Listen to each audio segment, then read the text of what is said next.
Bonsoir, j'aimerais aujourd'hui vous faire une petite lecture d'un texte exceptionnel qu'a écrit René Guénan dans la revue Regnabit, revue universelle du Sacré-Cœur, qui est actuellement donc c'est un recueil dans un livre de plein d'articles de Guénan, dans un livre qui s'appelle Écrit pour Regnabit, revue universelle Sacré-Cœur, recueil posthume établi, présenté et annoté par Pierluigi Zoccatelli, ISBN 88 72 52 21 61. Donc c'est un livre assez exceptionnel pour ceux qui veulent comprendre la symbolique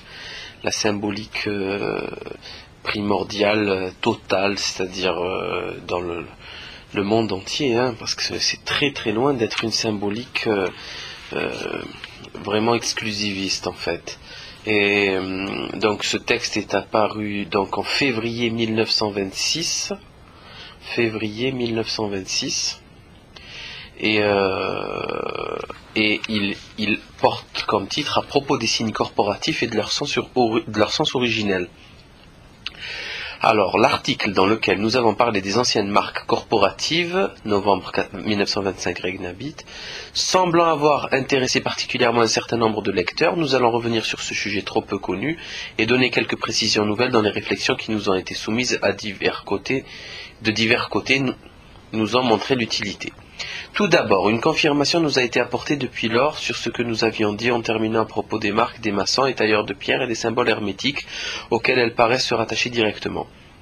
Le renseignement dont il s'agit se trouve dans un article relatif au compagnonnage qui, par une coïncidence assez curieuse, était publié précisément en même temps que le nôtre. Nous en extrayons ce passage, ouvrir les guillemets, « Le christianisme arrivé à son apogée voulut un style résumant sa pensée et au dôme, en plein cintre, aux tours massives, substitua les flèches élancées et l'ogive qui prit progressivement son essor. C'est alors que les papes créèrent à Rome l'université des arts où les monastères de tous les pays envoyèrent leurs élèves et leurs laïcs constructeurs. Ces élites fondèrent ainsi la maîtrise universelle où tailleurs de pierre, imagiers, charpentiers et autres métiers d'art reçurent la conception constructive qu'ils appelaient le grand œuvre. La réunion de tous les maîtres d'œuvre étrangers forma l'association symbolique, la truelle surmontée de la croix. La croix, au bras de laquelle se suspendaient l'équerre et le compas. Les marques emblématiques créèrent les symboles de la grande maîtrise universelle. Petite note de bas de page. Auguste Bonvou, La religion de l'art, dans le voile d'Isis, numéro spécial, consacré au compagnonnage, novembre 25. La truelle surmontée de la croix, c'est exactement le symbole hermétique que nous avions reproduit dans notre figure 22, page 400, et la truelle, à cause de sa forme triangulaire, était prise ici pour un emblème de la Trinité. Deux points, ouvrir les guillemets, Sanctissima Trinitas Conditor Mundi, fermez les guillemets. Le mot conditor renferme une allusion au symbolisme de la pierre angulaire. À la suite du même article est reproduite une curieuse figuration de la Trinité, où le triangle inversé tient une place importante. Du reste, il semble que le dogme trinitaire ait été mis particulièrement en évidence par les anciennes corporations et la plupart des documents qui en émanent commencent par cette formule « au nom de la très sainte et indivisible Trinité ». Puisque nous avons déjà indiqué l'identité symbolique du triangle inversé et du cœur, il n'est pas inutile de noter qu'un sens trinitaire peut être également attaché à ce dernier. Nous en trouvons la preuve dans une estampe dessinée et gravée sur Callot, par Callot, CA2LOT, pour une thèse soutenue en 1625 et dont le RP Anizan a donné une explication autrefois dans cette revue en décembre 22. Au sommet de la composition est figuré le cœur du Christ contenant 3 iodes, IOD, la première lettre du nom de Jéhovah en hébreu. Ces 3 iodes étaient d'ailleurs considérés comme formant par eux-mêmes un nom divin qu'il est assez naturel de regarder comme une expression de la Trinité. Aujourd'hui, écrivait à ce propos Anizan, nous adorons le cœur de Jésus, Fils du Père éternel. Le cœur de Jésus uni substantiellement au Verbe de Dieu, le cœur de Jésus formé par le Saint-Esprit dans le sein de la Vierge Marie.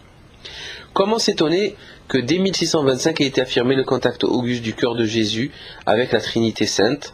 Au XIIe siècle, des théologiens ont vu ce cœur comme le Saint des Saints et comme l'Arche du Testament. Cette vérité ne pouvait se perdre, son expression même emporte l'adhésion de l'esprit, elle ne se perdit point. Dans un journal paru en Anvers en 1616, on lit cette belle prière, « Ô cœur très doux de Jésus, où se trouve tout bien, organe de la toujours adorable Trinité, à vous je me confie, en vous je me remets tout entier. Fermez les guillemets. L'organe de la très sainte Trinité, le voilà bien sous nos yeux, c'est le cœur aux trois iodes. Et ce cœur du Christ, organe de la Trinité, notre estampe nous dit d'un mot qu'il est le principe de l'ordre, Piedestinatio Christi est ordinis origo. Sans doute aurons-nous l'occasion de revenir sur d'autres aspects de ce symbolisme, notamment en ce qui concerne la signification mystique de la lettre iode, mais nous avons tenu à mentionner dès maintenant ces rapprochements très significatifs. Plusieurs personnes qui approuvent notre intention de restituer au symbole ancien leur sens originel et qui ont bien voulu nous le faire savoir, en même temps exprimer le vœu de voir le catholicisme revendiquer nettement tous ces symboles qui lui appartiennent en droit, y compris ceux comme les triangles par exemple, dont se sont emparés des organisations telles que la maçonnerie. L'idée est tout à fait juste et correspond bien à notre pensée, mais il peut y avoir sur un point dans l'esprit de certains une équivoque et même une véritable erreur historique qu'il est bon de dissiper. À la vérité, il n'y a pas beaucoup de symboles qui soient proprement exclusivement maçonniques. Nous l'avons déjà fait remarquer à propos de l'acacia, décembre 1925, page 26. Les emblèmes plus spécialement constructifs eux-mêmes, comme l'équerre et le compas, ont été en fait communs à un grand nombre de corporations, nous pourrions même dire à presque toutes, sauf la boulangerie et la cordonnerie, sans parler de l'usage qui en a été fait aussi dans le symbolisme purement hermétique. La maçonnerie emploie des symboles d'un caractère assez varié, en apparence tout au moins, mais dont elle ne s'est pas emparée. Comme on semble le croire pour les détourner de leur vrai sens, elle les a reçus comme les autres corporations, car elle en fut une tout d'abord, à une époque où elle était bien différente de ce qu'elle est devenue aujourd'hui, et elle les a conservées, mais depuis longtemps déjà elle ne les comprend plus. Toute annonce, a dit Joseph de Maistre, que la franc-maçonnerie vulgaire est une branche détachée et peut-être corrompue d'une tige ancienne et respectable. Mémoire au duc de Brunswick, 1782. C'est bien ainsi qu'il faut envisager la question. On a trop souvent le tort de ne penser qu'à la maçonnerie moderne sans réfléchir que celle-ci est simplement le produit d'une déviation. Les premiers responsables de cette déviation, à ce qu'il semble, ce sont les pasteurs protestants Anderson et Desaguliers qui rédigèrent les constitutions de la Grande Loge d'Angleterre publiées en 1723 et qui firent disparaître tous les anciens documents sur lesquels ils purent mettre la main pour qu'on ne s'aperçût pas des innovations qu'ils introduisaient. Et aussi parce que ces documents contenaient des formules qu'ils estimaient fort gênantes, comme l'obligation de fidélité à Dieu, à la Sainte Église et au roi. Marque incontestable de l'origine catholique de la maçonnerie. Au cours du XVIIIe siècle, la maçonnerie écossaise fut un essai de retour à la tradition catholique, représentée par la dynastie des Stuarts, par opposition à la maçonnerie anglaise devenue protestante et dévouée à la maison d'Orange. Ce travail de déformation, les protestants l'avaient préparé en mettant à profit les 15 années qui s'écoulèrent entre la mort de Christophe Warren, dernier grand maître de la maçonnerie ancienne, 1702, et la fondation de la nouvelle Grande Loge d'Angleterre, 1717. Cependant, ils laissèrent subsister le symbolisme sans se douter que celui-ci, pour quiconque le comprenait, témoignait contre eux aussi éloquemment que les textes écrits qu'ils n'étaient d'ailleurs pas parvenus à détruire tous. Voilà très brièvement résumé ce que devraient savoir tous ceux qui veulent combattre efficacement les tendances de la maçonnerie actuelle. Il y a eu ultérieurement une grande déviation dans les pays latins, celle-ci dans un sens anti-religieux, mais c'est sur la protestantisation de la maçonnerie anglo-saxonne qu'il convient d'insister en premier lieu. Nous n'avons pas exprimé ici dans son ensemble la question si complexe et si controversée des origines multiples de la maçonnerie. Nous nous bornons à en considérer ce qu'on peut appeler le côté corporatif, représenté par la maçonnerie opérative, c'est-à-dire par les anciennes confréries des constructeurs. Celles-ci, comme les autres corporations, possédaient un symbolisme religieux, ou si l'on préfère hermético-religieux, en rapport avec les conceptions de cet ésotérisme catholique qui fut si répandu au Moyen-Âge, et dont les traces se retrouvent partout sur les monuments et même dans la littérature de cette époque. En dépit de ce que prétendent de nombreux historiens, la jonction de l'hermétisme avec la maçonnerie remonte bien plus loin que l'affiliation d'Elias à Ashmole à cette dernière, 1646. Nous pensons même qu'on chercha seulement au XVIIe siècle à reconstituer à cet égard une tradition dont une grande partie s'est déjà perdue. Quelques-uns qui semblent bien informés de l'histoire des corporations fixent même avec beaucoup de précision à 1459 la date de cette perte de l'ancienne tradition.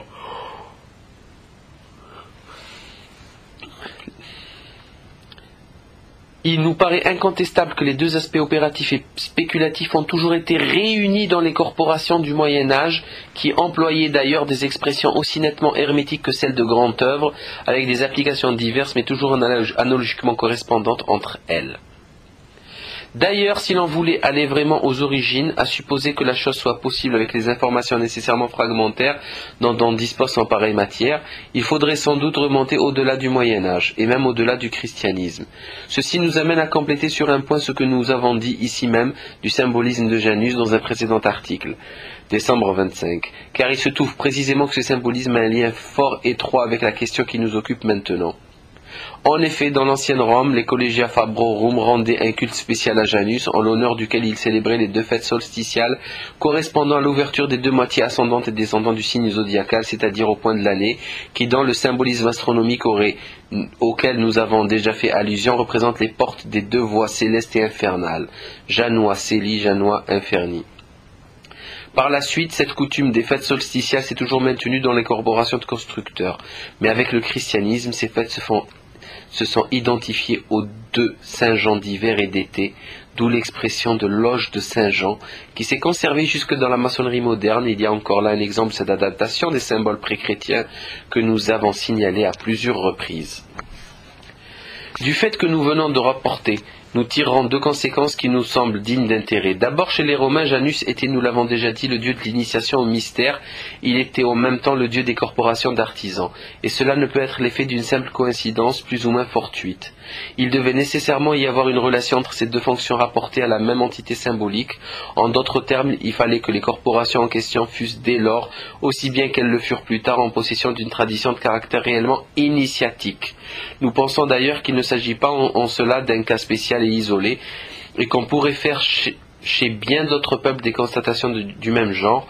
Peut-être même cela conduirait-il sur la véritable origine des arts et des métiers à des vues tout à fait insoupçonnées des modernes, pour qui de telles traditions sont devenues lettres mortes. L'autre conséquence est celle-ci. La conservation chez les constructeurs du Moyen-Âge de la tradition qui se rattachait anciennement au symbole de Janus explique entre autres chose l'importance qu'avait pour eux la figuration du zodiaque qu'on voit si fréquemment reproduit au portail des églises et généralement disposé de façon à rendre très apparent le caractère ascendant et descendant de ces deux moitiés. Il y avait même là, à notre avis, quelque chose de tout à fait fondamental dans la conception des constructeurs de cathédrales qui se proposaient de faire de leur œuvre comme une sorte d'abrégé synthétique de l'univers. Si le zodiaque n'apparaît pas toujours, il y a bien d'autres symboles qui lui sont équivalents, en un certain sens tout au moins, et qui sont susceptibles d'évoquer des idées analogues sur le rapport que nous envisageons, sans préjudice de leurs autres significations plus particulières. Les représentations du jugement dernier sont elles-mêmes dans ce cas, certains arbres emblématiques aussi, comme nous l'avons expliqué. Nous pourrions aller plus loin encore et dire que cette conception est en quelque sorte impliquée dans le plan même de la cathédrale, mais nous dépasserions de beaucoup les limites de cette simple note si nous voulions entreprendre de justifier cette dernière affirmation.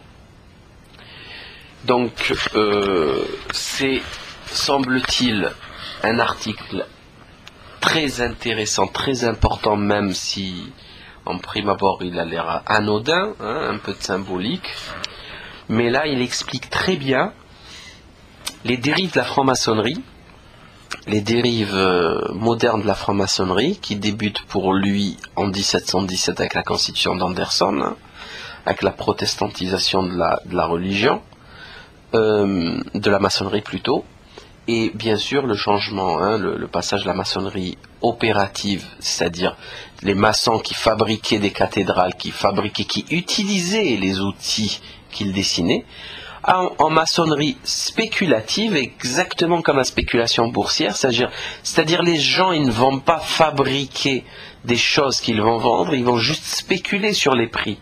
Et les francs-maçons actuellement, ils spéculent, ça pipelette dans les loges, ça parlote autour d'agapes bien arrosées, et puis c'est tout, ça ne fait que ça ne sert à rien. Il n'y a aucun intérêt. Ils sont incapables de tailler une pierre. Ils sont incapables d'utiliser un niveau pour placer un cadre de porte droit, quoi. On en est là. Donc nous avons ici un expert en franc-maçonnerie, puisqu'il a été lui-même franc-maçon, qui de l'intérieur a vu la bête et en est sorti et a expliqué ce qui se passait ce qu'il en était, comment a évolué la franc-maçonnerie. Donc vraiment, je vous conseille d'acheter ce livre. D'ailleurs, il y a des articles exceptionnels sur le symbolisme pour comprendre un peu tout ça. Et voilà, à très bientôt.